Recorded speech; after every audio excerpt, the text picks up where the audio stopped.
Good morning. So like what I said kanina, nag-message ako sa ano natin na I'll be I'll be doing a very short devotion. When you say devotion, ito yung time na I'll read a passage sa scripture, and then I will try to explain a little, and then we proceed sa prayer natin before we start with our class for today. So like what I said, ang ating my favorite, one of my favorite, tama ba yun? Favorite passage of scripture is found sa Psalm 23rd. And it says here, the Lord is my shepherd, I shall not want. He makes me lie down in green pastures. He leads me beside quiet waters. He restores my soul. He guides me in the paths of righteousness for his name's sake. Even though I walk through the valley of the shadow of death, I fear no evil, for you are with me. Your rod and your staff, they comfort me. You prepare a table before me in the presence of mine enemies. You have anointed my head with oil, my cup overflows. Surely goodness and loving kindness will follow me all the days of my life, and I will dwell in the house of the Lord forever. Siguro ang gawin natin, kasi medyo mahaba to, for the coming days, siguro I will try to discuss little by little, probably verse by verse. No? Sa ngayon, gusto kong tingnan natin yung first verse, the Lord is my shepherd, I shall not want. Ano bang ibig sabihin nung the Lord is my shepherd, I shall not want? Dito, ito yung salmo na sinulat ni Haring David. At bakit sinabi ni David na the Lord is my shepherd? Kasi si David ay yung kanyang karanasan ay siya ay shepherd nung bata pa siya. No? Siya ay nag-aalaga ng tupa at nakikita niya yung sarili niya doon sa between the sheep, siya yung inaalagaan at yung shepherd which is God. No, yung Diyos na nag-aalaga sa kanya ng time na yon. Ano yung karugtong na talata? Ang sabi niya dito, I shall not want. So meaning to say, ang Diyos ang kanyang shepherd, no? Siya yung tagapag-alaga, and ang karugtong noon ay I shall not want. Ibig sabihin nun, wala siyang hahanapin pa, no? Everything is well provided for. Yun yung Panginoon, yun yung Diyos na sa karanasan ni David na kanyang sinasamba. Okay, now, kung titingnan natin, I don't know if you are familiar with ano yung behavior ng mga tupa, ng mga sheep. Yung mga tupa, sabi nga ng iba, ano yun madaling mabalisa yung tupa. No? Madali siyang, sa Tagalog doon tawag doon, aligaga. No, kapag mayroong mga challenges, madali siyang mabulaga, madali siyang matakot, madali siyang kabahan, yung ganon. Oo. So, yun yung katangian ng sheep. Kaya dito, sabi niya, nakikita niya yung sarili niya na ang nangangalaga sa kanya ay yung Diyos na makapangyarihan sa lahat. No, ibig sabihin nun, wala siyang pangamba anuman ang mangyari sapagkat hawak siya ng Diyos na lumikha ng langit at lupa. Ganon yung kanyang pakikilala doon sa Diyos. And wag lang nating tingnan doon yung qualities, no, kasi minsan merong iba nagsasabi yung mga tupa daw medyo may katangahan daw yan madali mo lang silang yung itulak kung saan sila pwedeng pumunta, yung ganon. Pero tingnan natin yung sa kabilang bahagi naman, ang mga sheep, sila ay madali silang, ibig sabihin nun, madali silang amuhin, no? Madali silang amuhin, at the same time, yung mga sheep, madali na makilala yung tinig ng kanilang amo, no? Kaya meron ako napanood minsan sa TikTok na yung merong experiment na ginawa yung shepherd tsaka yung hindi shepherd, no? Yung hindi shepherd, tinawag niya yung mga tupa, no? Talagang lahat ng style na lang ng pagtawag ng hayop ginawa niya. Hindi lumalapit yung mga hindi lumalapit yung mga tupa. But when it came to the shepherd, siya mismo isang huni lang niya. No, lahat ng mga tupa na yon, siguro mahigit mga 50 mga tupa yon, talagang nagtakbuhan, no, lumapit sa kanya. So ganun din yon, no, ganun din yung pagkilala ni Haring David, no, sa Panginoon. Sabi niya, ang Panginoon ay ang aking shepherd. At bilang shepherd, siyempre pagka tinatawag ako ng Panginoon, alam ko kung saan siya at alam ko kung ano yung nais niya, ano yung desire ng aking shepherd. Kasi ganun ka-intimate yung kanyang relationship, no? Ganun ka-close yung relationship niya sa Panginoon. But we have to be aware also na at one point sa buhay ni Haring David, no? Kasi nung naging hari na siya, nandoon na sa kanya lahat ng kapangyarihan, nandoon na lahat sa kanya ng, even at the time nakatira na siya sa palasyo, pero nagkaroon din siya ng kanyang pagkatisuran. No, pag sinabi nating katisuran, nagkaroon din siya ng kanyang kapalpakan sa buhay. Bakit? Saan po nangyari? Yun po yung kay Bathsheba. No, I don't know if you're familiar with Bathsheba. Si Bathsheba ay ano po siya? Siya po ay asawa ng kanyang matalik na kaibigan, isa sa kanyang mga general. Ayon. Pero isang gabi, isang maliwanag na gabi na namamasyal si Haring David sa kanyang palasyo. At habang umiikot-ikot siya doon sa kanyang palasyo, mayroon siyang nakitang kakaibang figure, no, na nandoon sa naliligo. At si David, okay lang sana kung hinayaan niya lang, no, na kung sino yung naliligo. Hindi niya na inusisa kung sino yung naliligo.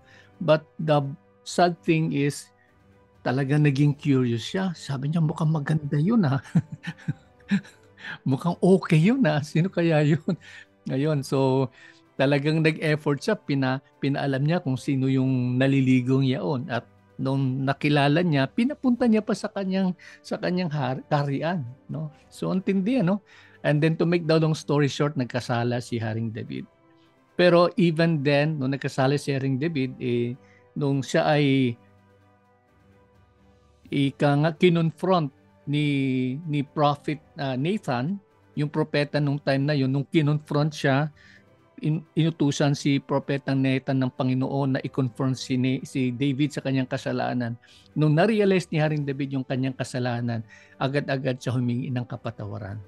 No? So yun po yung napakaganda sa kanya. Kasi minsan tayo ganun, no? Ganun ako minsan, no? Pagka meron ako nagawang kamalian at sinabi na ng Panginoon, anak, mali yung ginawa mo. Minsan nira-rationalize natin, di ba? Hindi naman Panginoon, siya naman may kasalanan, eh. Di ba, ganun tayo. Kung hindi sa kanya, hindi ako nagkaganito, yung ganun. Pero si David, iba yung puso niya. No? Yung puso niya talagang, when he was confronted of his sin, although there were several times na pinagtakpan niya yung kanyang kasalanan, no? Marami siyang ginawang attempt para matabunan yung kanyang kasalanan, pero ang Panginoon, hindi siya tinantanan ng Panginoon hanggang sa dumating yung time na he has to ask for forgiveness sa kanyang kasalanan.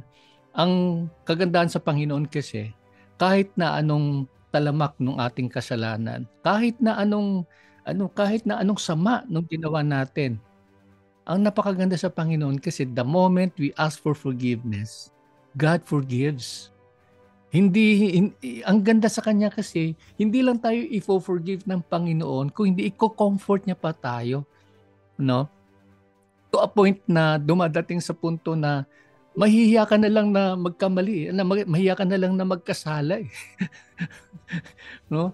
Parang si Joseph, kung maalala niyo yung kwento ni Joseph, 'di ba, nung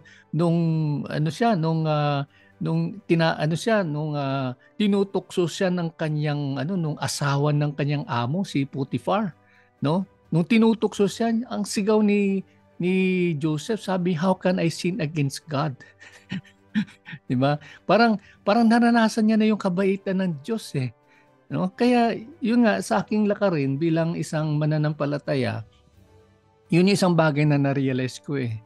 kapag habang tumatagal, no, na nakikilala natin ang Panginoon, nararanasan natin yung kanyang kabutihan, yung kanyang kapatawaran ng ating mga kasalanan, alam nyo, nakikita ko yung bandang huli, lalo kang nai-inlove sa kanya eh. Oo, totoo po yun. Ewan ko lang kung we share the same thing, the same experience po. Pero sa akin po kasi, nakita ko yung kasalanan ginawa ko na talagang napakalalim, no? Talagang napakatindi. And yet, through the years, no, hinayaan niya akong dumanas ng ganung bagay. And when I soon realized na talagang dumadating sa punto na yung sabi nga ng iba, papaluin ka ng Diyos eh. Yung palo ng Diyos kasi panlalambing niya yun eh. No?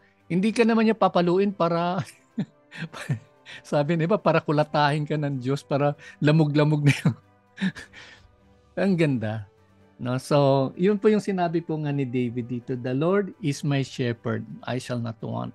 Siya yung aking satisfaction ng buhay, sa yung anong tawag noon, siya yung katiyakan ko, siya yung kapayapaan ng puso ko, yung ganun. Kaya doon, at the end of his life, sabi nga doon patungkol sa kanya, David after God's own heart, no?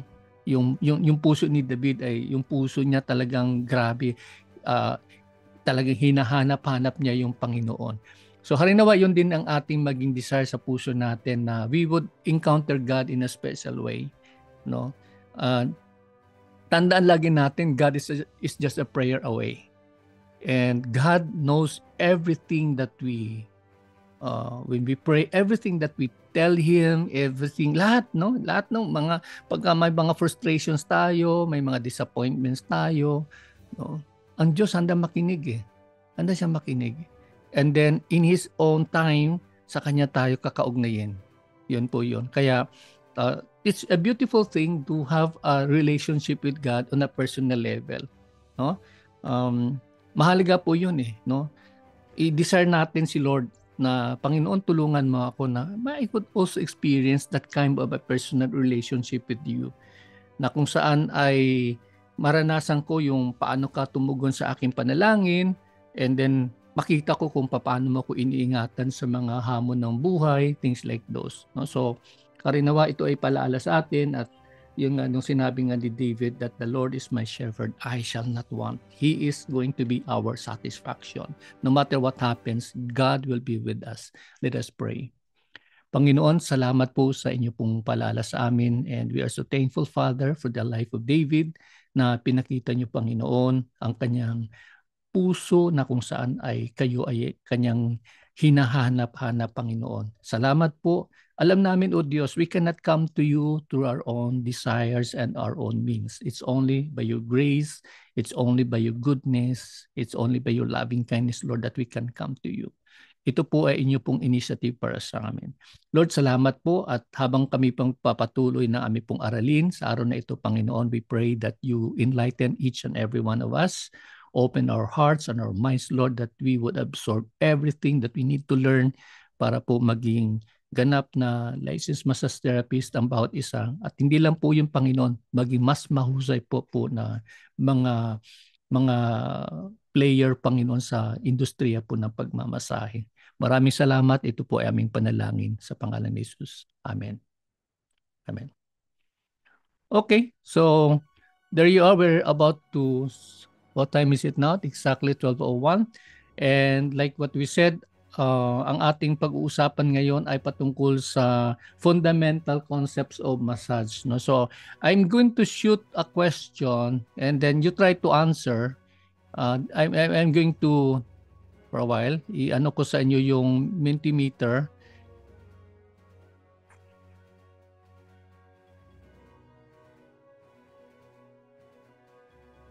Ayan. So let's take a look at this. Nakikita, dali ha, hindi pa pala.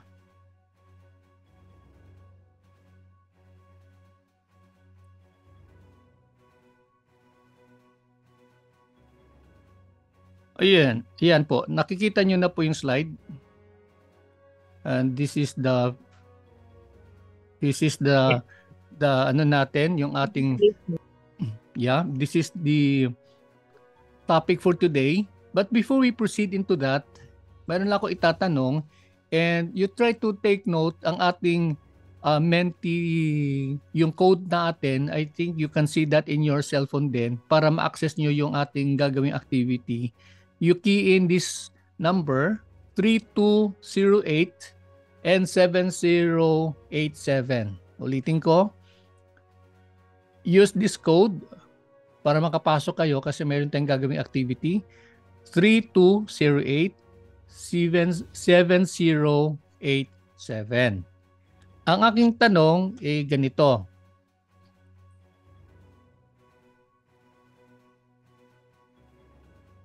What do we mean by the words fundamental concept? Ayan. Ano ang ibig sabihin? Sa tingin nyo, ano ang ibig sabihin ng fundamental concept? Pwede nyo sagutin ito sa Tagalog. Wag lang Bisaya kasi hindi naman lahat nakakaintindi ng Bisaya. Tagalog po or English. And then in one or two words you describe ano ang ibig sabihin ng fundamental concept. Ayan. To share with us your answer, paki-key-in nyo yung number na ito. Hanapan kayo ng code. It's 3208 7087. Ayan. So may sumagot ng root. Okay? Root. Hindi naman to Ruth, ano? De, joke. Ruth. Yeah. Root. Yan. Hindi Ruth. Root. Sige, game. Ano pa? Mamaya na natin i-summarize yung mga i-synthesize ika nga yung lahat ng mga sagot. Okay? So ano yung pagka narinig niyo yung fundamental concept? Nasa microwave. Ano yung ibig sabihin ng fundamental concept? Mahalaga maunawaan natin to kasi ito yung topic, ito yung ano tawag Pero saan po title? makikita yung Menti? Sa cellphone mo, yung slide din, nakikita nyo yung slide?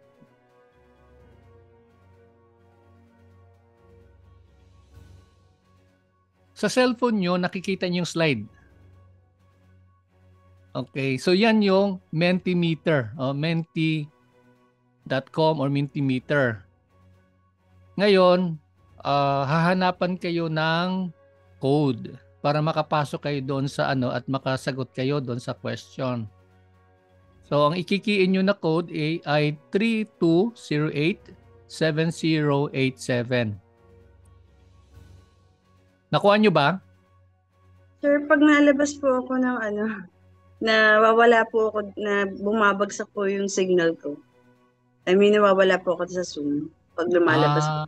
Okay, huwag ka na lumabas. Huwag ka na lumabas. Actually, di ba pagka nag-lecture ako, may lumalabas na itong screen na to? Nakikita niyo yung screen na to? Yes, sir. Oo. Yung ganon. So, actually, doon kayo pwedeng sumagot eh. Huwag kayong lumabas.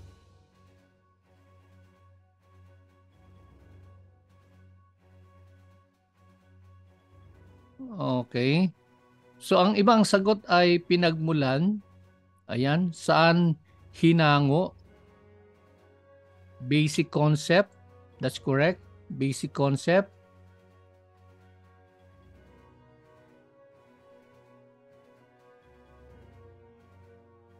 Bases. Yeah, may sumagot ng bases. Ano pa po? Ano yung inyong naunawaan? Si Amy, sagot niya foundation. Okay, sige. Mamaya tingnan natin yung mga sagot nyo. What else? Right now you are 18. So I expect na at least 18 yung sagot. Si ME, sagot niya kanina sa chat, sabi niya it's anong tawag nun? Fundamental. Ano yun tawag? Foundation. Okay. Saan binase? Yung mga ganun, ano? Okay, sige. I'll give you 2 more minutes and then we'll move on. What do you mean by the words fundamental concept? Yeah. Core. Yan, may sumagot ng core. Sige. Hintay pa tayo ng at least dalawa na lang para and then we will summarize everything or synthesize your what you have shared. Basic terminology. Yeah, probably. History of massage. Kasama na rin 'yon, ano? Okay. Sige po. So, let's summarize or let's synthesize the information na shinare ninyo, no? Ang mga sagot ay root, basis, pinagmulan, saan hinango, core, basic terminology, history of massage, basic concept. Okay. So, iisa laman ang tinutumbok niya, no? I think one word captures everything, no? This is the word, yung core, yung sumagot ng core. Ito yung pinakabuod, no, ng lahat. Although lahat naman ng mga shinare ninyo is is close to what we're asking here. Pero ang ibig sabihin nun, sa ating application ng pag-aaral natin, pag sinabi natin, pinag-usapan natin yung fundamental concept sa larangan ng pagmamasahe, ito yung pinakaugat, no, yung root na sabi kanina, ito yung pinakaugat ng ating talakayin. No? Ito yung tama, yun nabanggit din, history. Pag-usapan natin history, pag-usapan natin yung mga payak na mga information patungkol sa pagmamasahe. Kasi pagka hindi ho natin intindihan na maigi kung ano yung pinakabasihan ng ating pag-aaral na ito, mawiwindang tayo, no?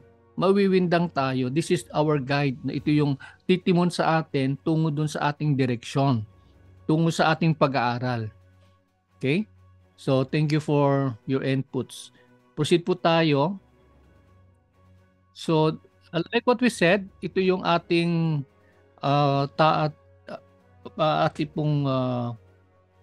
title ng ating module. This is the first module that we have. You try to ignore na lang muna the pages kasi hindi natin, like what we said, binago na natin yung manual. So, the fundamental concepts of massage therapy. Ito yung pag-aaral natin regarding sa mga payak na information patungkol sa pagmamasahe. The learning objectives for this module is, number 1, to gain knowledge about history of massage. Yan, na-mention kanina. Kung saan nagsimula sa labas ng mundo, no, sa international sphere hanggang sa nakarating sa local setting. Pangalawa, let's try to comprehend ano po yung maintindihan natin yung effect ng massage therapy. Ano yung effect ng massage therapy? Pag nagmamasahe tayo, anong effect nun sa ating client?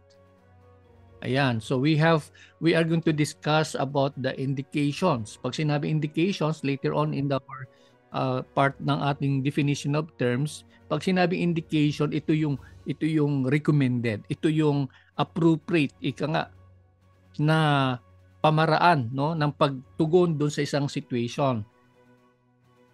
And ano naman yung contraindication? This is where we try to find out what are the things na dapat hindi natin ina-apply yung pagmamasahe, no? So, kung ang indication has something to do with the application and recommended application, yung contraindication naman ay ano naman yung hindi pwedeng gawin. Ano naman yung dapat ingatan natin, no? So, marami tayong pag-usapan on that later on. The next one is for you to be able to distinguish ano yung kaibahan nung tinatawag nating wellness massage and therapeutic massage. I think yesterday may nag-mention about the therapeutic yung paano natin gagamitin yung pagmamasahe doon sa therapeutic side ng pagmamasahe, no, ng ating ginagawa. But mostly, generally speaking, yung masahe is more on the wellness side, no? When you talk about the Swedish massage, hilot, the shiatsu, and so on and so forth, it's more on the wellness side. Ito yung wellness part ng pagmamasahe. In contrast to that is the therapeutic side. Pag sinabi nating therapeutic site, ito naman ay may patungkol doon sa pagbibigay ng kagalingan, no? Yung pag-alleviate ng condition, yung nararamdaman ng client natin. And yun po yun. At ano yung kaakibat na massage procedure? No? Ano yung application na gagawin natin? Kaya naalala ko po yung aking experience doon sa Baguio. Meron tayong student doon. And ito yung lalaki na to, yung estudyante na ito ay paulit-ulit, no, hindi siya pumapasa sa practical exam. Hindi siya, nahihirapan siya, no, kasi ano siya, visually impaired. So until finally nung pumasa na siya, talagang tuwang-tuwa yung mama, yung estudyante. Sabi niya, "Sir," sabi niya, pagka bago ka umuwi pumunta ng Manila, daan mo na kay sa spa, bibigyan kita ng free massage. Ayan.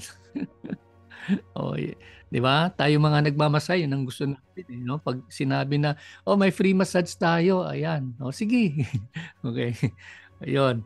Pumayag po ako, kaya lang po ito pong ginawa po niya. Hindi ko po ina-expect yung gagawin sa akin ay matindi talagang masahe. Hindi lang masahe yun eh. Yung mga press, shiatsu kasi hiningi ko sa kanya.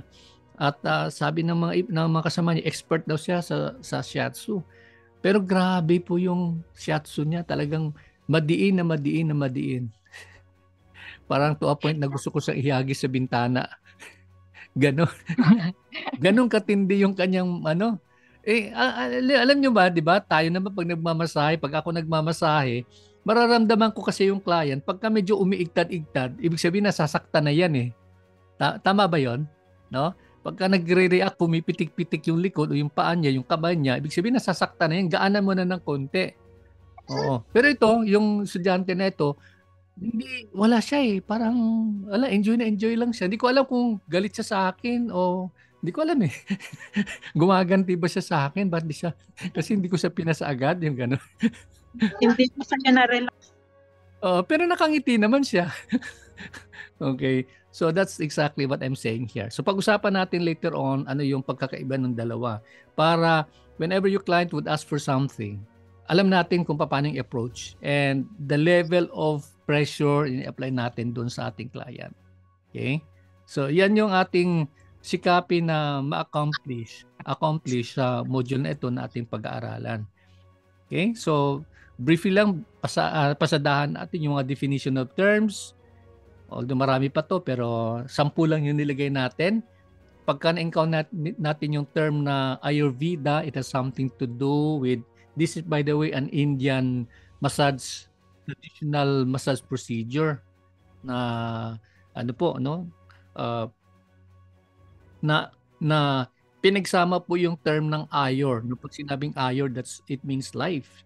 And Veda, it means knowledge. No? So knowledge of life. Parang ganon, no? Kaya pag na-encounter yung Ayurvedic medicine, ayan, kompleto na yan. Hindi lang po siya about food, hindi lang po siya about massage, no? Marami po siyang aspeto. In fact, even doon sa sexual reproduction, meron po siyang ganong klaseng approach, no? Yung Ayurvedic medicine. So Ayurveda. And then the next one is like what we said kanina na pag-usapan natin contraindication. Pag sinabing contraindication sa parlance ng DOH, ang ibig sabihin nun ay ito'y patungkol sa presence of a disease or physical condition that renders the usual manner of therapy undesirable. Pag sinabing undesirable, hindi siya angkop, hindi siya pipwede because of a certain disease or a certain physical condition. Now, later you'll find out na meron dalawa namang uri ng contraindication. Meron tayong tinatawag na absolutely contraindicated at meron naman yung tinatawag na ang tawag nun, locally contraindicated. The next one here is healing. No, ano po yung healing? Ayan. Healing is a transformative process regaining and attaining good health once again. Ibig sabihin nun, kasi sabi nga ng iba, pag ang disease daw, this is. No? Ibig sabihin nung pag hiniwalay mong dalawa, hindi komportable. No? This is, yung ganon. And yung healing naman, ito yung nagbabalik ng easiness, no? Yung health ng isang tao. Yan. Kaya nga ang ganda na pagka-describe niya, transformative process na kung saan ay nagkakaroon na nanunumbalik yung kalusugan ng ating client. The next one is indication. Indication denotes a suitable therapeutic treatment for a given situation or condition. So ito na ngayon, no? Ito na ngayon yung indicated. Pag sinabing indicated, highly recommended, appropriate, karapat-dapat na pagmamasahe upang matugunan yung isang sitwasyon. Halimbawa, yung isang tao na nagkakaroon siya ng problema ng pagtulog. Ayan, no?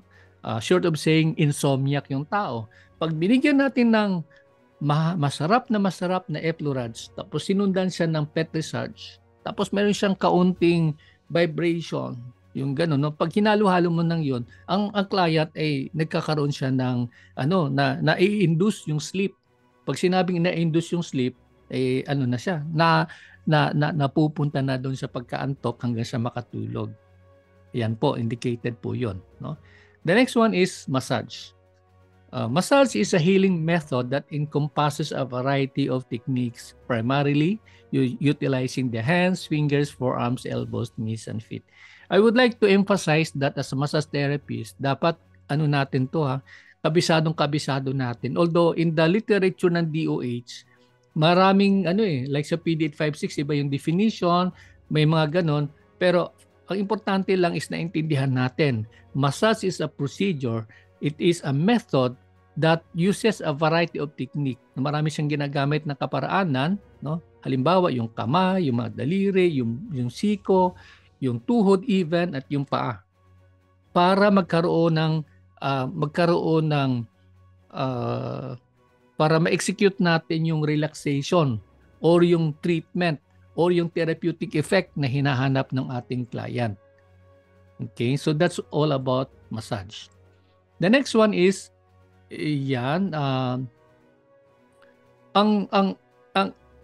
ang word na masahe, actually kung titingnan natin, hindi lang iisa yung kanyang pinagmulan, no? Marami siyang sources, marami siyang root word o ika nga yung pinagmulan na salita, no?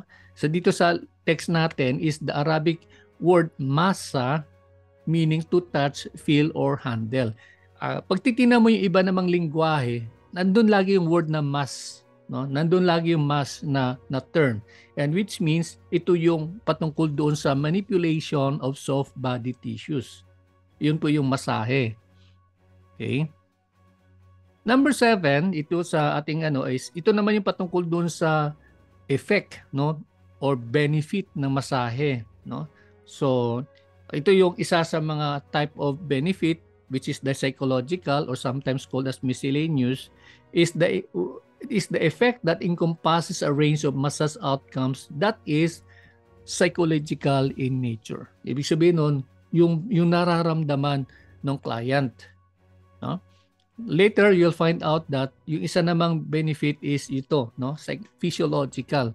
So ang difference ng dalawa between the psychological and the physiological has something to do with the direct effect ng ating mga bodily organs at yung systemic functions na sinasabi, no? So kaya dapat nating tandaan, no, kapag pinag-usapan dito yung effect, dalawang uri yung effect, no? It could be a physiological effect, meaning to say may direct effect sa ating organ system. And then, of course, yung psychological, ito yung feel good na sinasabi, yung nararamdaman ng ating client. Okay, the next one is shiatsu. Ano po ang ibig sabihin ng shiatsu? Shiatsu is derived from two Japanese words, shi meaning finger and atsu meaning pressure. So literally, it means finger pressure. Sa iba naman ngayon, ang tawag nila shiatsu pressure. Yung ganon, no? Basta anything that has walang kinalaman sa walang oil, yun po ang tawag po dyan ay shiatsu. And I remember when I was in Japan, that was 2001, nung ako ay pinadala ng DOH. Ako po pinag-aral po ng DOH sa Japan. I took up my master's degree under a scholarship.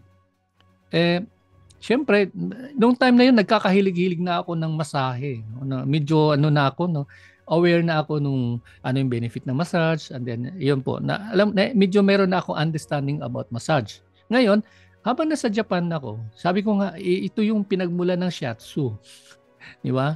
Doon nag-origin yung shiatsu, yung Japanese shiatsu o Japanese form of massage.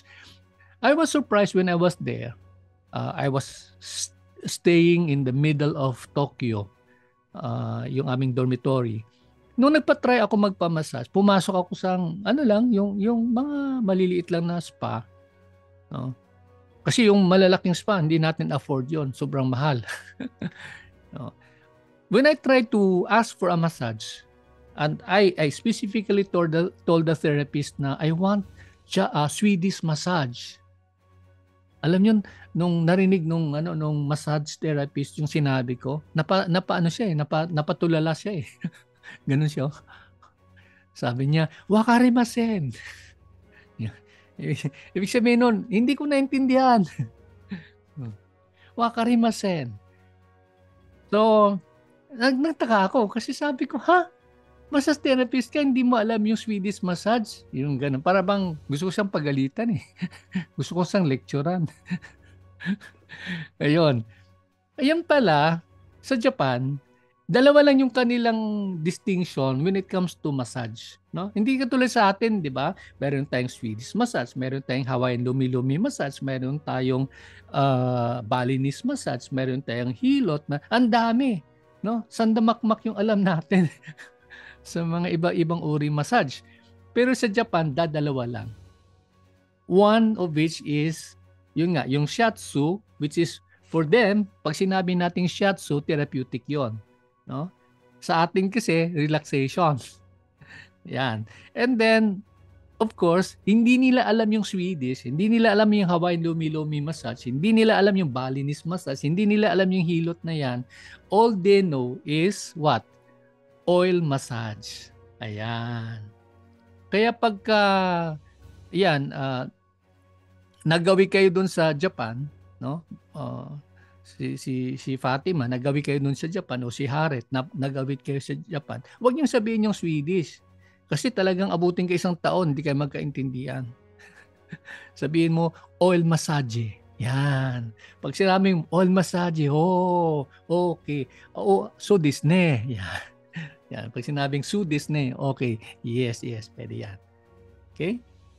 So, ayun. Next one is, ba't nawala yung 10? Ayan, traditional Chinese medicine.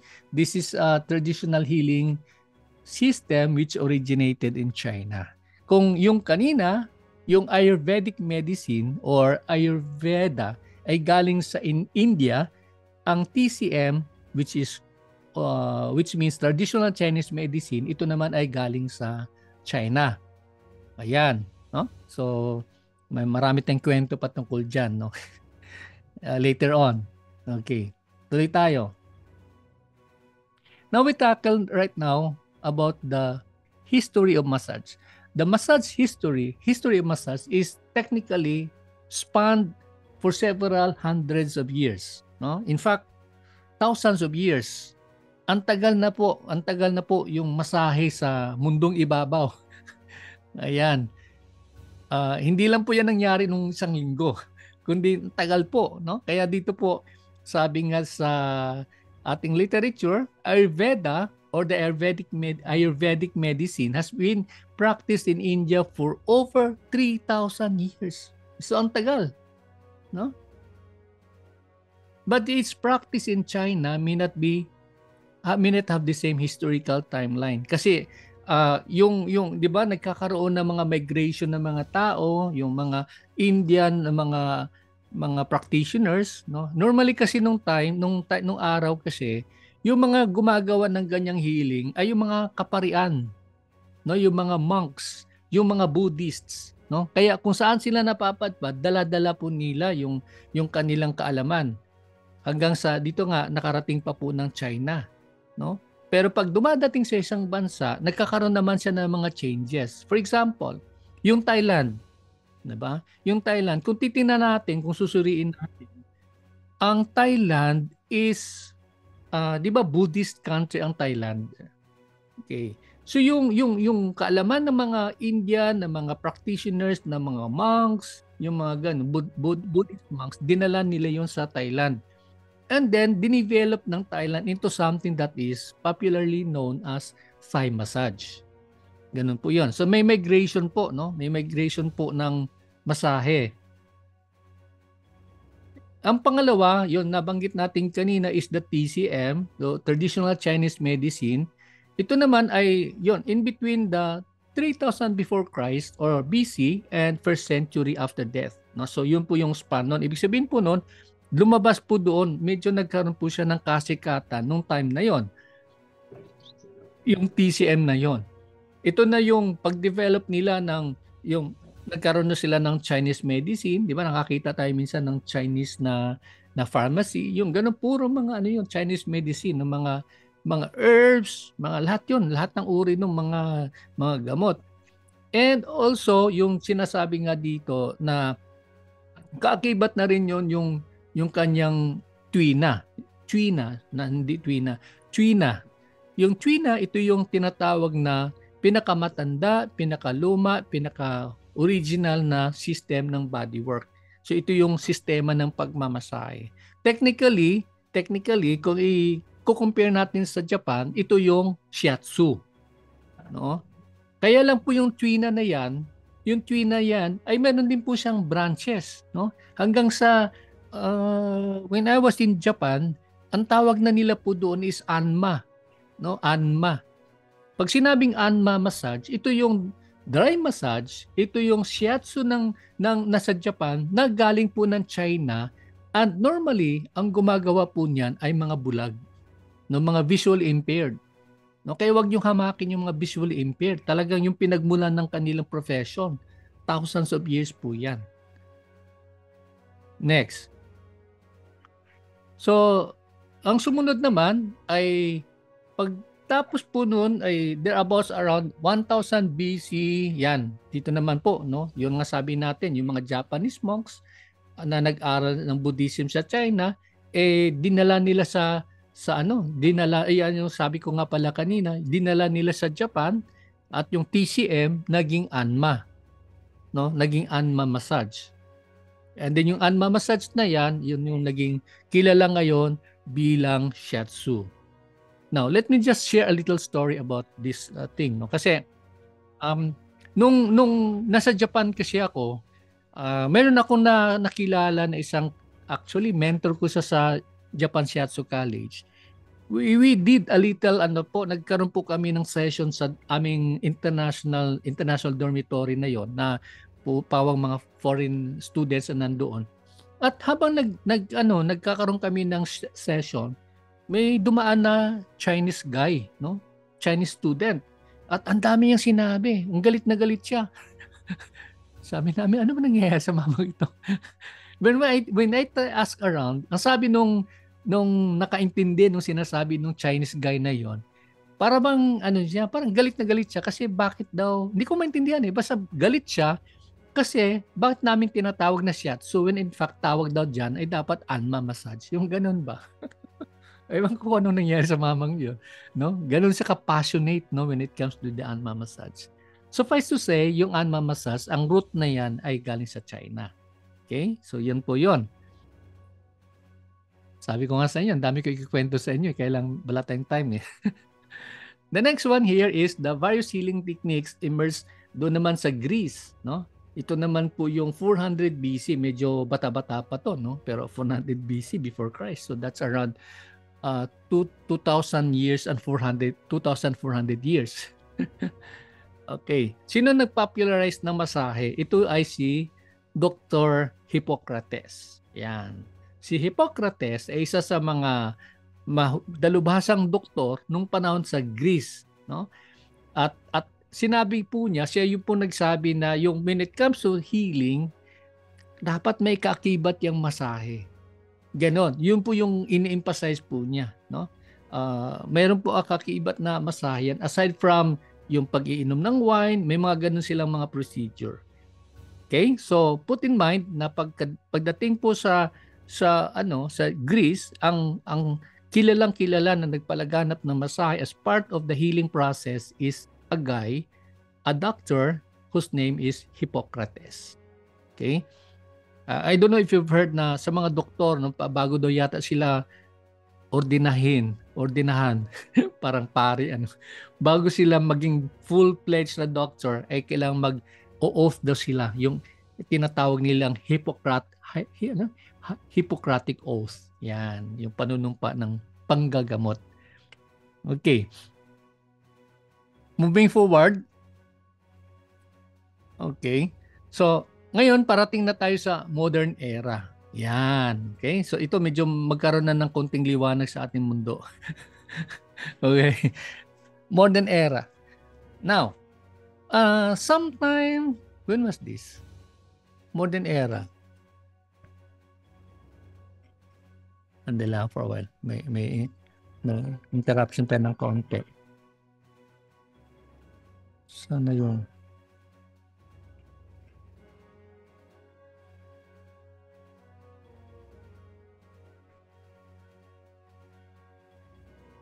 hindi ko na makita yung yung mute natin. Ayun, sandali ah. Anyway, so Per Hindrickling was the guy. Ito yung na to, no, mga early sa na to, mga within the century na po, no? Mga early mga 90s, 1990s, no, early ganon, no? Pinanganak po si Per Hindrickling, and then this guy is the one who is known to be the father of modern massage. Bakit po? Kasi po, siya po ay physiologist, at yung kanyang physiologist at the same time gymnast instructor, na habang nagtuturo siya ng gymnastics sa kanyang mga estudyante, napansin niya na habang, di ba, yung mga gymnastics, inuunat-unat yung mga katawan niyo, paikot-ikot yung gano'n. So physically straining po yung masahe na yun, yung activity na yon. Kaya sa kanya, sabi niya, medyo naawa siya sa kanyang mga estudyante. Sabi niya, sandali, no? Kailangan i-reverse natin yung condition para madaling gumaling yung client, yung estudyante when it comes to rigorous practice, no, yung kanyang gymnast na mga gymnastic skills. So yun po, pumasok po yung Ling system. Okay? So yung Ling system na yun, it's a form of massage started off by Mr. o Dr. ba siya? Physiologist no? Mr. Per Hindrickling. Okay? So yun yung tandaan nyo lagi na word. And by the way, Per Hindrickling, kasi minsan sa exam ng DOH, mayroon siyang katanungan Per Hindrickling came from, may ganun nung araw, China, Japan, and Sweden. Parang ganun. Kasi ang pangalan niya, di ba, parang Chinese. Kaya iba, nilalagay nila sa exam nila, sagot nila China, from China. No? Pero hindi po siya galing ng China, galing po siya ng Sweden. Ayan po. Si Per Hindrickling, mayroon siyang kapartner, isang mama. Ayan.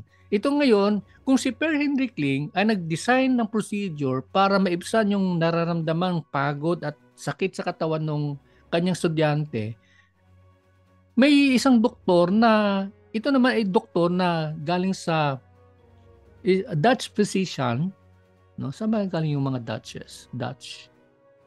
Ang alam ko lang kasi yung, di ba, yung pagka kumakain, Dutch Street, yung gano'n. Kanya-kanyang bayad. Anyway, si Dr. Johann Mesger was known to be the one to coin the terms, no? Kasi para siguro nung time na yon, nung nakikita ni Johann Mesger si Per Hindrickling ay nagtuturo patungkol sa mga masahe at sa kanyang Ling procedure ng panggagamot. Nung tinatanong probably ni Dr. Mesger si Per Hindrickling, ano bang tawag diyan? Hindi niya masagot, no? Kaya napag-isip si Dr. Mesger to come out with a name. Ayan, no? Para pa mag-exam sila sa DOH, alam nila kung ano yung ipa-perform nila. Nakarating agad ng DOH. Okay, so yan, sabi ni Dr. Mesger, okay, So pagka ang hagod ay long, broad stroke, ang tawag dyan ay effleurage. So saan galing yung effleurage? Ito ay ang root word niyan ay effleur, no, na kung saan ang ibig sabihin noon ay long strokes. Ayan. So yun yung pinagmulan po ng term na effleurage, no? Ngayon, what about the one that mayroong lifting and squeezing of muscles? Anong tawag diyan, no? So sabi ni John Messenger, we will call that one as petrissage, from the word petrier, meaning to say may lifting and squeezing of muscles, and taputment, no? Yung may tapping.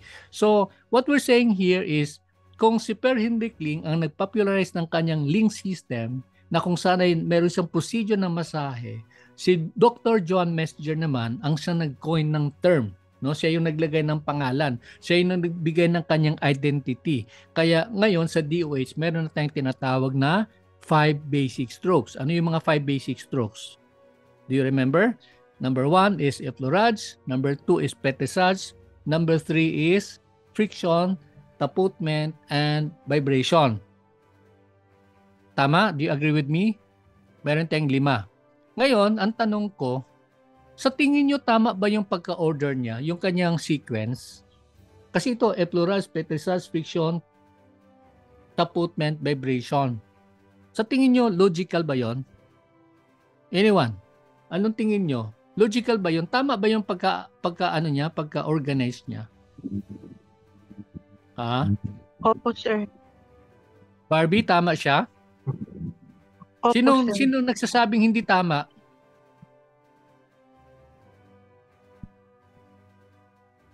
Wala naman, ano? Parang okay lang sa inyo lahat, no? Okay lang sa inyo. Effleurage, petrissage, friction, taputment, vibration. Tama ba 'yon? Sino yung mga Tama siguro. Yes po, sir. Tama po. Sino sa inyo nagmamasahe ng more than 10 years? Pakitaas ng kamay. Barbie po. Barbie, ilang taon ka nagmamasahe, Barbie? Anong year ka nagsimula? Sir, since 2002 pa po. 2002. So matanggal-tagal ka na pala, no? 2002, nasa Japan pa pala ako niyan. Okay. Okay. Okay, so lahat kayo agree kayo na tama yung order niya, 'di ba? Meron tayong sequence eh. So tama ba yung sequence na mauna effleurage, petrissage, friction, taputment, vibration? Tama ba 'yon? Siguro, Yes, sir, sir, tama. tama po. O so walang nagsasabing hindi tama? Hindi tama. Sino nagsabing hindi tama? Sige nga, Hindi tama, paki-explain. Ha? Hindi tama, sir. Hindi tama. Okay. Daryl, ano ang sagot mo? Ano explanation? Bakit hindi tama yung effleurage, petrissage, friction, taputment, vibration? Para maiba, sir. Para ma-explain mo, sir. Ano daw? Para maiba lang. Para ma-explain mo sa amin yan. Para maiba lang. Patawa naman to si Daryl. Para lang. Para na maiba. Anyway, ganito po yan ha. Makinig ka na maigi. Okay. I don't know. I have a book here. Fundamentals of Massage, Concepts of Massage by Susan Salvo. Narinig nyo na si Susan Salvo? Okay, Yes. hindi nyo narinig probably. Yung iba nakarinig sa inyo. Kung titingnan mo kay Susan Salvo, ang kapal ng libro niya, ganyan kakapal, no? Ayan, ganyan kakapal yung kanyang libro. No, I think I have here sa either here in Manila. Meron akong libro niyan eh. Wait, it's here. Dali ha. Para lang magkalinawan tayo ng maigi. Sandali. Sir, excuse me. Yes, Christian. Yung May. sa ano din po, sir. Ako din po, sir, mag 9 years na naga-massage. Pero hindi din po ganyan yung sequence ko ng massage. Na yung pagkasunod-sunod niya. Kagaya kay Kagaya sa yung sa yung effleurage, petrissage, yung ganun, sir. So, sa akin, mauna ay yung pinakahuli ko is taputment po. Ayan. Okay. So natumbok ni May. Okay. Sige. Salamat, May, sa input mo. Right now, I'm Sige po. showing to you, this is the book, Massage Therapy pala, Principles and Practice. So kung may time kayo, bumili kayo nito. Pero huwag yung gamitin sa DOH ha, kasi mahihelo kayo nito. Sobrang kapal. Ang author is si Susan Salvo. Ayan. Saan yung pangalan niya? O ito, pangalan niya Susan Salvo. Okay, dito kay Susan Salvo, sa kanyang aklat na Massage Therapy, ang kanyang order, tama yung sinabi ni May, ang kanyang order, yung logical order na sinasabi, effleurage, petrissage, friction, vibration, and taputment. Ayan, no? So, linawin natin ha, saan ba kayo nakakita? Nauna na yung inalug-alug ka ng ganun, tapos saka ka iba-vibrate. Yung ganun, di ba? Wala naman yatang ganun sa actual tututong spa, di ba, massage procedure. Laging huli yung ganun. Bakit yun ginagawa yung huli yung taputment? Kasi yun yung pampagising na Di ba? Ginigising na yung client. Oh, sir, gising na po. Handa nyo na po yung tip kasi ako ay magtatapos na sa aking masahe. Yun yun Di ba? Nung araw kasi, ito mamaya share ko sa inyo. O ngayon banggitin ko na sa inyo. Yung kasi, yung masahe, mayroon tayong tinatawag na paradigm shift. Okay? Paano ba spelling yung paradigm? P-A-R-D-I-G as in goat and M. Paradigm. Pag sinabing paradigm, yung pagbabago through the time, through the years, no? Yung shift ng through the years. No? So ito yung makaluma, ito yung bagong paraan. Nakukuha niyo ako? Nasusundan niyo ako? Ngayon, yung shift na yon, nung unang araw, nung unang alaw, ang masahe, di ba? Kahit na anong ingay, okay yon. No? Kaya nga yung yung pag ewan ko lang kung ginagawa niyo, pero napansin ko na unti-unti nawawalan yung paingayan Di ba? Minsan kayo magugulat kayo, yung sarap-sarap ng tulog mo, minsan nag-plak, ganun-ganun na, nagaganon-ganon na, ulan na lang, mag-tumbling na yung mga therapist, di ba? Yung ganon. That was the old style. That was the old paradigm. Yung new paradigm, ito tandaan nyo maigi. Wala ito sa manual Yung new paradigm, nag-shift na siya towards experience. Kuha nyo? Hello? Kasi nung araw kasi pahingayan, di ba? Ayan. Kaya nung araw, si Susan Salvo, pasok yung kanyang procedure. No? Kasi maingay yun Yung ganun, lahat na yun. Okay? So, ngayon, yun nasa experience side na tayo. Which means, kailangan yung client natin ay magkaroon ng utmost relaxation. Okay. Saka ko na ipatuloy yung discussion on that. Balikan natin si Susan Salvo. Bakit hindi sinunod ng DOH yung pattern o yung procedure ni Susan Salvo? The answer to that is this. Yung procedure ng effleurage, petrissage, friction, taputment, vibration and taputment, naka-register na yan kay Susan Salvo. Ibig sabihin nun, intellectual property na yan. No? So, ang DOH sabi nila, para hindi tayo makusahan ng infringement of the intellectual property owned by somebody else, sabi ng DOH, baliktarin natin, instead of panghuli si taputment, tulad ng ginagawa ni May, unahin natin yung vibration, unahin natin yung taputment bago yung vibration. Pero in actual setting, dapat huli lagi yung vibration, yung taputment. Kasi pampaingay na yun Like yung vibration, di ba, alog-alog lang yung gagawin sa client. Are we clear on that? Okay, Yes, sabi ni po. Frank, sa amin sir, we do stretching muna, relax and prepare the body for the massage proper. Tama po yun. Yun po yung pre-massage actually, yung warm-up na tinatawag natin. Pero yung pinag-usapan kasi natin yung 5 basic stroke manipulations na ina-apply ng DOH sa ating practical exam.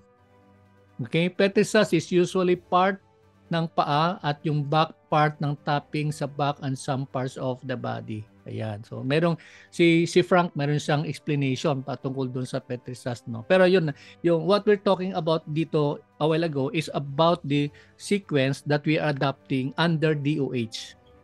No. Pero in practice, I do not recommend the DOH procedure, ha, yung flow niya kasi awkward eh. Nauna yung taputment bago mo igagawin yung vibration. I hope we're clear on that. Okay. So tuloy po tayo.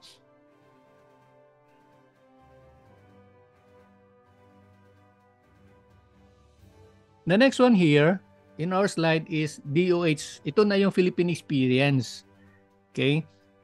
Alam nyo ba na ang simulang-simula nung masahe na na ang simula o panimula nung pagbibigay ng kagawaran ng pangkalusugan ng license ay nagsimula nung panahon ng Hapon. Ayan.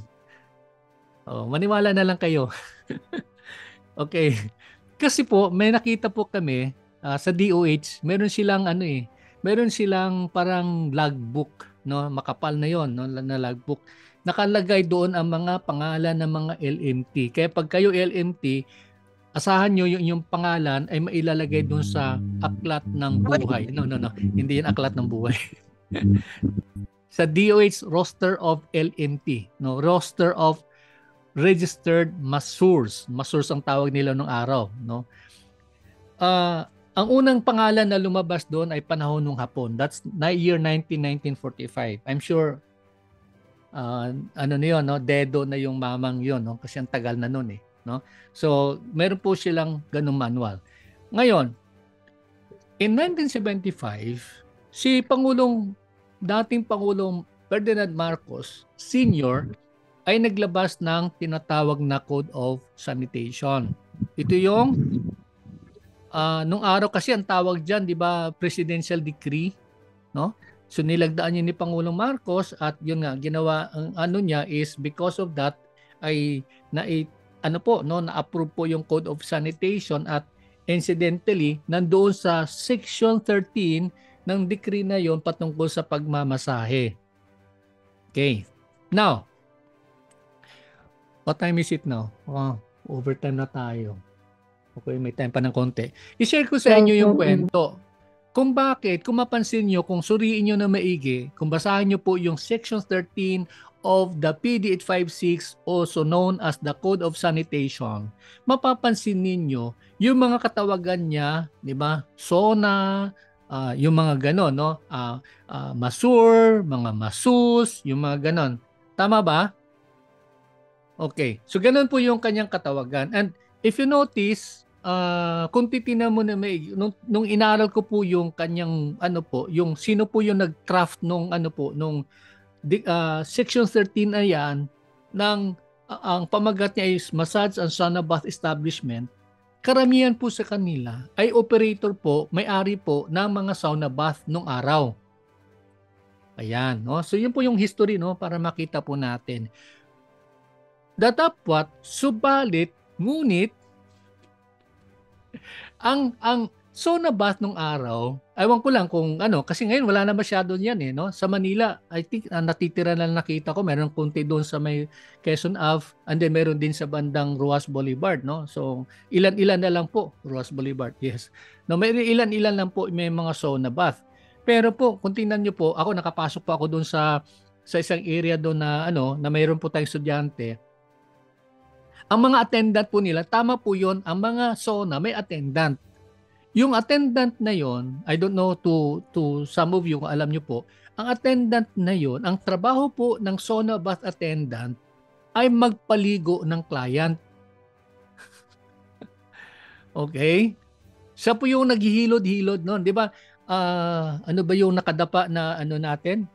May anong tawag noon? Yung nakadapa na ini-scrub, body scrub, no? Yung body scrub, nakadapa yung client. Pero po sa sauna setting, yung client, pinapaliguan yon. Ayan. Ang cute, no? Pinapaliguan yon. Ayan. So, naturalmente, alam nga naman naka-scrub suit yung yung magpaligo. Parang awkward naman, ano? Naka-scrub suit. So, hindi naka-scrub suit. Ibig sabihin nun, yung magpapaligo, which is ang tawag sa kanya ay sauna bath attendant, naka-short yan. Yan. No? Hindi yan puruntong, ha? Yung pag puruntong, mahabang short, di ba? Hindi nakapuruntong. Short siya kasi pag nabasa, di ba? O, sabay ligo na yon. Okay. Hindi yata kayo natatawa eh. Parang ako lang natatawa eh. Okay. So yun po yung context, no? Kaya at least maintindihan niyo naman po, no? Medyo tumagal-tagal na rin po ako sa pagmamasahe kasi kaya medyo naintindihan ko po yung mga pangyayari nung araw. Okay? So ganun po yun, ha? Ganun po yung context nung kaya pag titinan mo po, it's not, ang pansin nyo po, wala silang masyadong batas about or guidelines about the therapists eh. No, except lang yung pag-exam, mayroong ganito, mayroong mga test, mga ganun, pero wala silang detalye.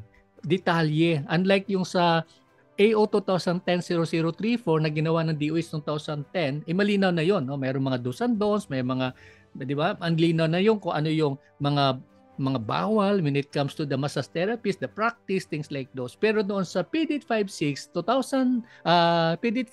section 13, wala silang mention masyado about the therapist kasi ang kanila is about the physical setup nung sauna or nung massage clinic.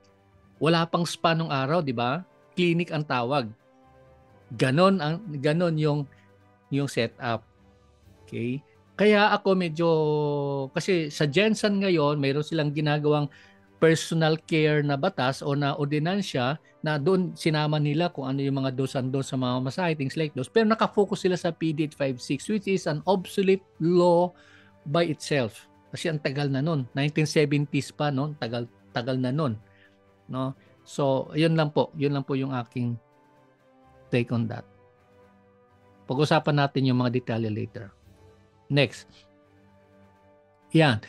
2010, so kay Marcos, it's 1970, PDET 56, ang tagal nung gap, and then siguro na pagtanto ng DOH, sandali, ang tagal-tagal na nung PDET 56 na yan, na luma na siya, no?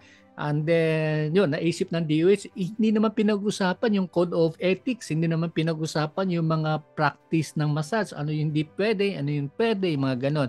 So, DOH came out with the AO 2010-0034.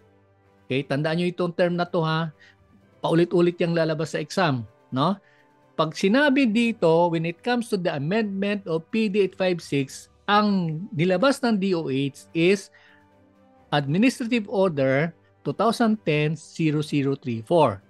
Ang pamagat niya, amending the implementing rules and regulation on Presidential Decree 856 Section 13 Massage and Sauna Bath Establishment. Yan po 'yon, ha. Ibig sabihin po inamend po ng DOH, no, at ang focus ng DOH ngayon yung mga massage therapist. Ayan po. Pag-aralan po natin yan later on. There's nandun po tayo pag pumasok po tayo sa module on massage practice. Ayan, pag-uusapan po natin yung in length yung PDET 56 at saka yung actually kunti lang sa PDET 56 and then more on the AO 2010-0034. Okay? So ano po yung highlight nung regulation na to? Ito nga, no, sabi nga dito na ang ating lisensya, once you're given one, is valid only for 3 years and then eventually you have to renew your license, no? Like what I said kanina, ang focus is more on the massage therapist. No mention already about the spa setup, yung mga ganun, no? Kasi sa PDET 56, yung pinag-usapan yung mga ilaw, mga ventilation, yung mga vermin control, mga ganun. It's more about the physical setup. Pero dito sa AO 2010-0034, nothing is mentioned about the physical setup. Okay? So right now we're going to discuss, meron po tayong 5 minutes, no, about the effects of massage. The physiological effects and the psychological effects. Ano po 'yon? Okay, pag sinabi nating physiological effects, ito po yung katulad na banggit natin kanina. It has something to do with the effect of the human system o human organism sa katawan po ng tao. Okay? Now, may tanong po ako sa inyo. Ilan po ang ilang organ systems mayroon na isang tao? Sige nga, sino nga pwede makapag-enumerate? I want a volunteer. Ilang organ systems mayroon ang tao at ano-ano yung mga organ systems na yon? Any volunteer?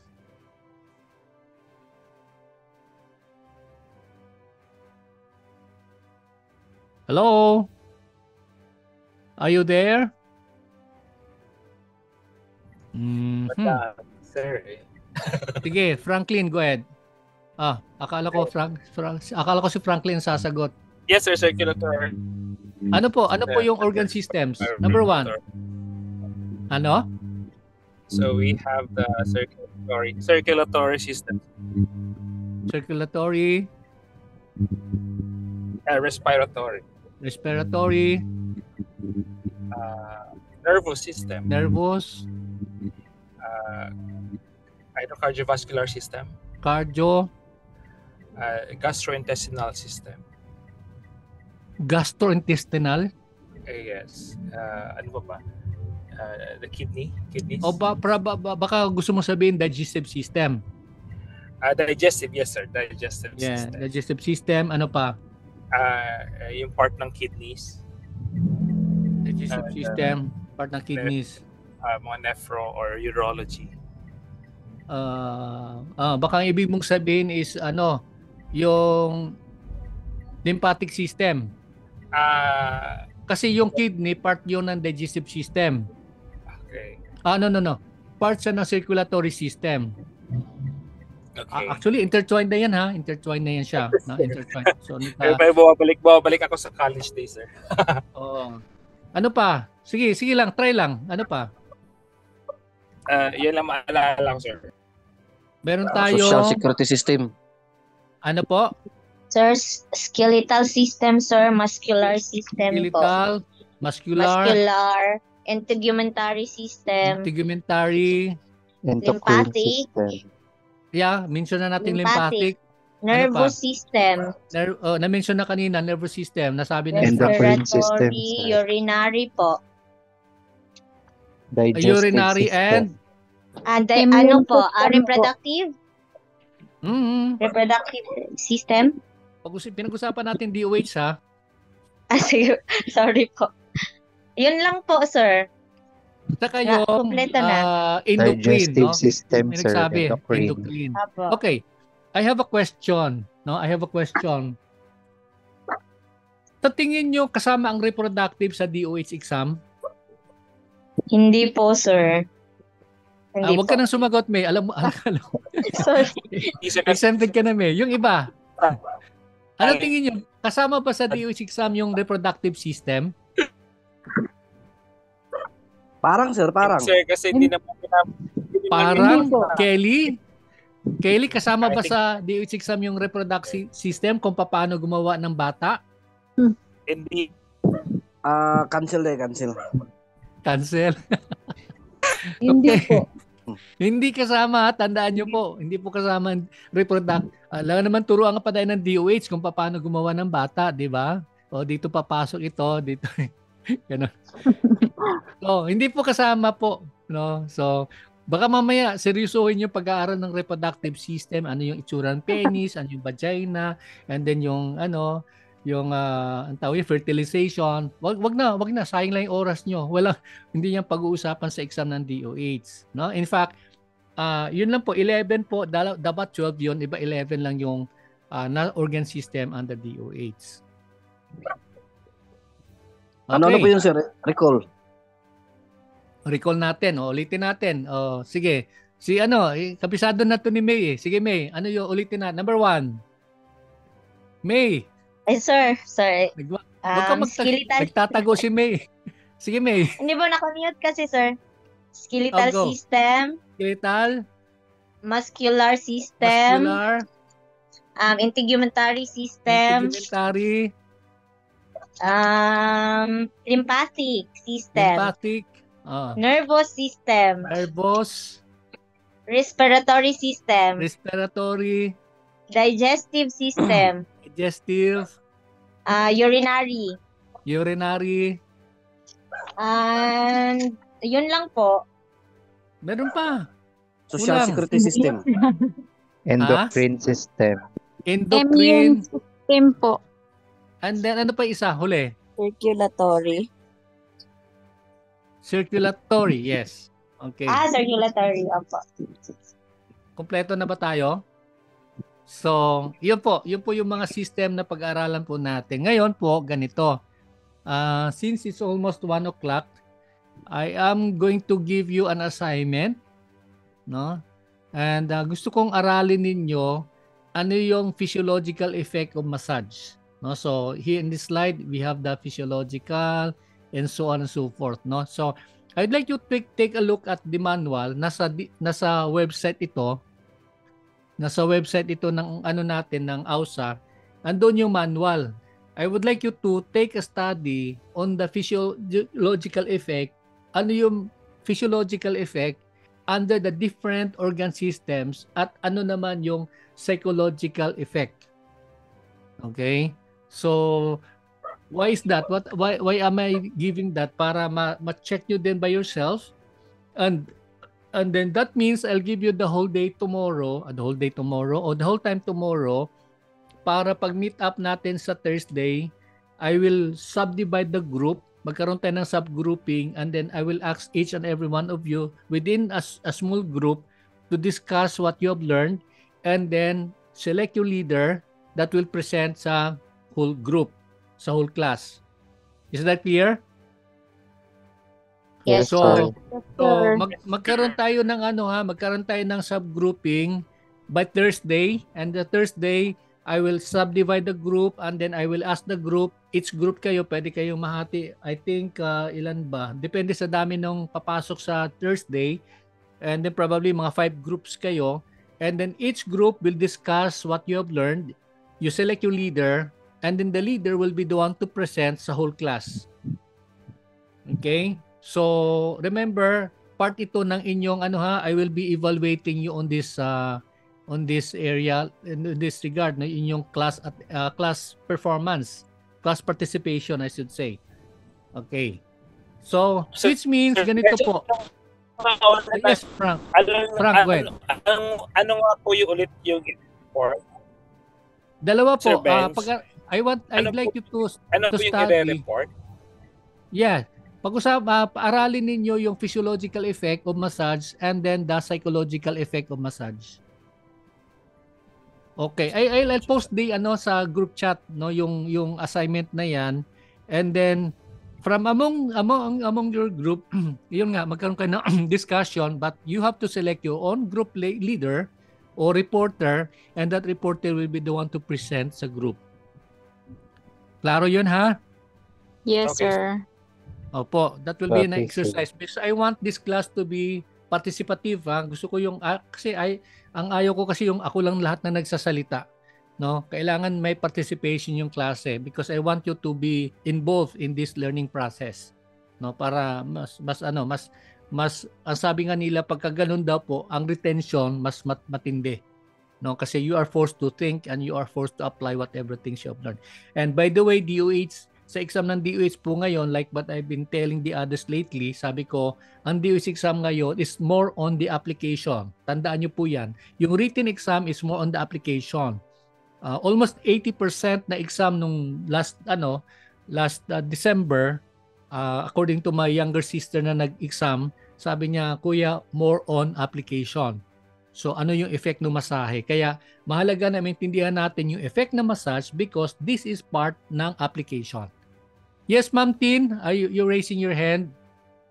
Hi, hello Sir Benji. Question lang Yes. po, yung presentation material na ginamit niyo for today, kasama ba to sa handout na ibibigay niyo sa amin? Actually, nasa manual po ito lahat. Okay. Everything is there. Nasa manual po siya. Like I said, fundamentals naman ito, so madali nyo lang sulipin to sa manual. And by the way, I'm cautioning the class, ganito po, sabihin ko sa inyo, wag kayong gumamit ng literature ng aside from DOS. Kasi ito, hindi ito pwede ha. Kasi baka mamaya, sabi ni Sir Benji, yung massage therapy ni Susan Salvo, pwede. Pero tingnan nyo naman yung kapal kapatid, ganun kakapal. No? So, wag kayong gumamit ng literature apart from the DOH manual. No? Kung mayroon kayong mabasang other literature, always kasi ang term ng DOH kasi simplified. Napansin niyo po 'yon? Napakasimple po ng mga terms ng DOH. Kaya pagka niyo po ng ibang material, baka mako-confuse po kayo, no? So, focus lang po tayo sa material. Like what I said, tingnan niyo po sa website, nandoon po yung manual doon, mayroon tayong copy doon. Doon yung babasahin and then doon kayo magkakaroon ng reporting. Yes, Barbie, you are raising your hand. Barbie, go ahead. So, sir, just wanna ask lang po kung how about yung previous DOH manual po na nakuha ko sa inyo? Pwede pa pong gamitin yon? Pwede po. Oo. Sige, Kailan po yung paging lang ng bago kasi iba na kasi nauna na natin yung fundamentals eh. Sa lumang manual natin kasi nasa gitna yung fundamental kaya medyo confusing. No? Yes, Ginawa sir, kong hanapin ko na logical lang. yung arrangement niya na yung magsimula sa fundamental, yung ganon. Kasi doon sa dati nagsimula sa anatomy physiology. Medyo confusing. Okay. So, Yes, sir. okay na yun, Barbie. And then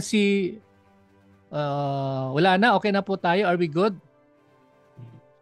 Sir, excuse me Si po. Ems. Yes, Ems. Go ahead, Ems.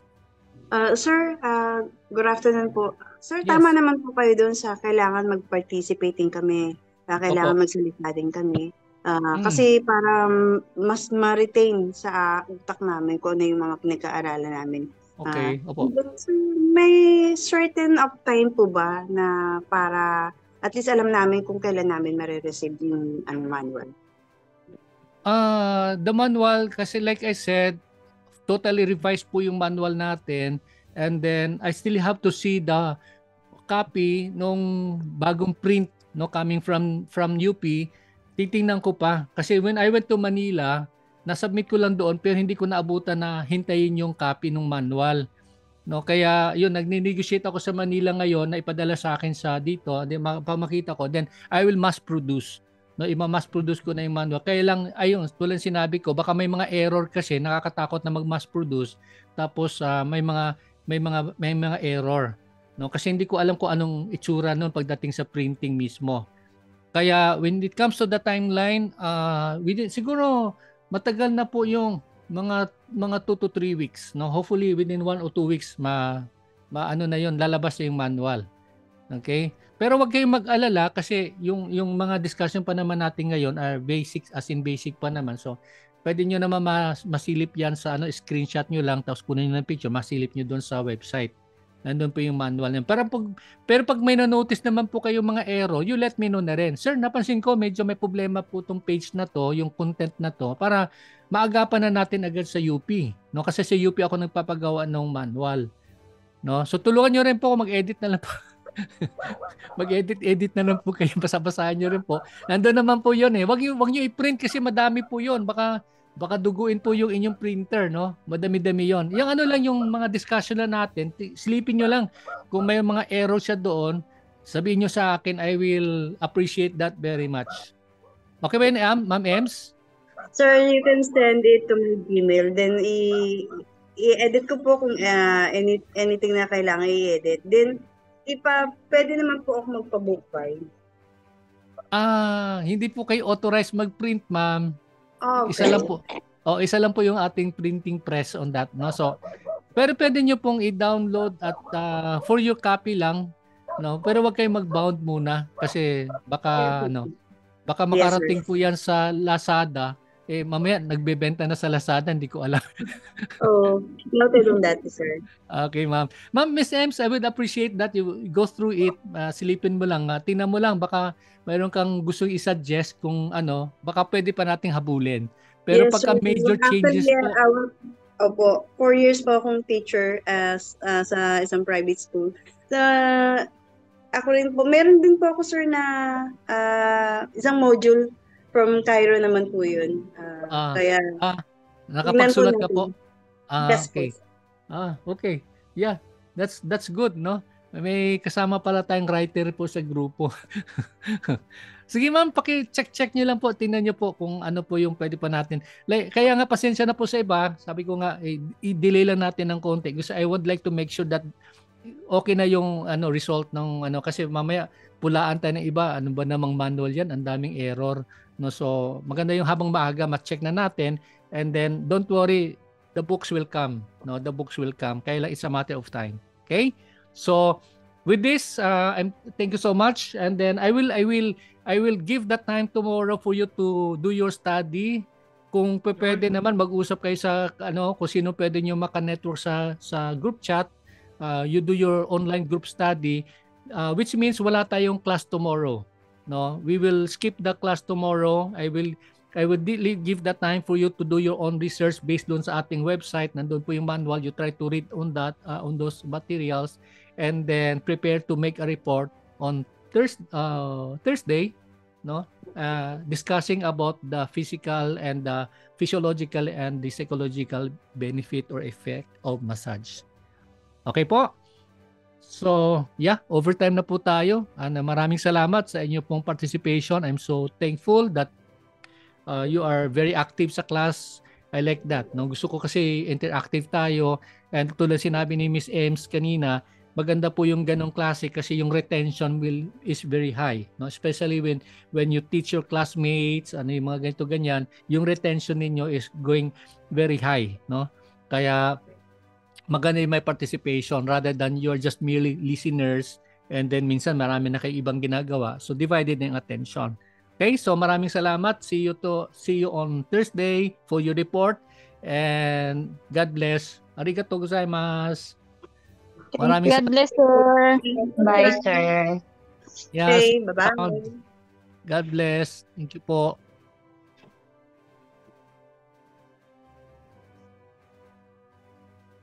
Thank you po, sir. God bless. Sir, just want to ask lang.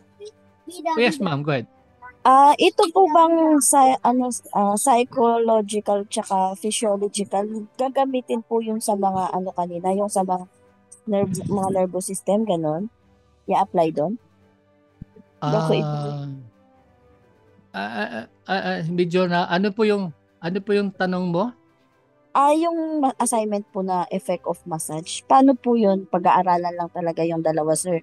Ang gawin nyo lang naman is aralin ninyo, and then yung mga ibang mga effects ng massage, and then pagdating sa class sa Thursday, I will assign you in groups, and then sa groups na yon we will discuss those topics, and then you select your leader, and then yung leader ng group, siya yung magpe-present sa klase.